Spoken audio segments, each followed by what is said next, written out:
5 strategies that you can use to grow and build your world-class personal brand. In 2007, I wrote the book Turn Me On, How You Can Turn On Your Personal Brand. And I remember when I introduced the concept of personal brand, people looked at me with strange eyes.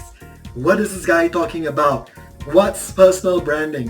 Why do we even need that? Times have changed and more people have come to realize the importance of personal branding. So personal branding is really about strategically being able to position how you want to be viewed and perceived by your target audience. When you do this through a well-mapped out strategy, you will be able to stand out, be memorable, create trust, drive credibility in your marketplace. Discover your brand. Before you get into tactics, you need to be strategic. Spend a lot of time looking at market research. Start first by discovering your brand. There are a few things that you can do. Start asking the questions about what you represent that people want to buy. Start by looking at your values and how that relates back to that of your audience.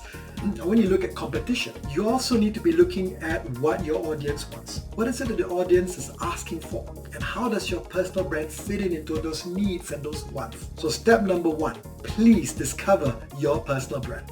Define your target audience. Personal brand is not for everyone, but it's for someone. Is it my colleagues? Is it my customers? Is it my community? What kind of messages would best fit to connect with them, to build trust, to build relationship towards this target audience? So that's step number 2, define your audience. Develop your differentiation. It's what makes you unique, it's what makes you stand out. This is what I do to differentiate myself. I talk about my 25 years of experience. I talk about the 36 countries that I've been in, the 1,000 brands that I've worked with, being ranked number 2 in the world as a global brand guru, being a Hall of Fame. I talk about my newspaper articles. I talk about my doctorate. The stronger the proof point, the stronger your differentiation.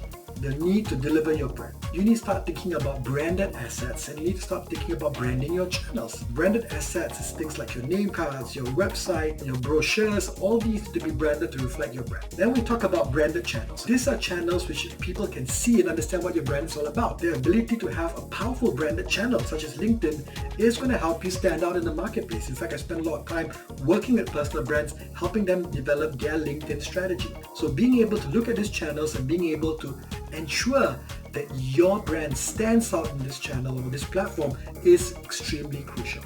Driving trust, driving credibility for your brand. Engaging branded content. It is content that represents what your brand is all about. It should not be content that just does nothing but promote you. It's about content that drives your brand, at the same time drives value, and place them all around the different channels you are, both online and offline. They start to see what your brand is all about. They start to see what your brand represents, your thought leadership, your expertise in the marketplace. So my name is Dr. Jerome Joseph, and I'm excited that you have begun this journey towards building your personal brand. The day you were born, you became the CEO of your brand, and everything you say or do is a reflection of your brand. I wish you success in building your world-class brand.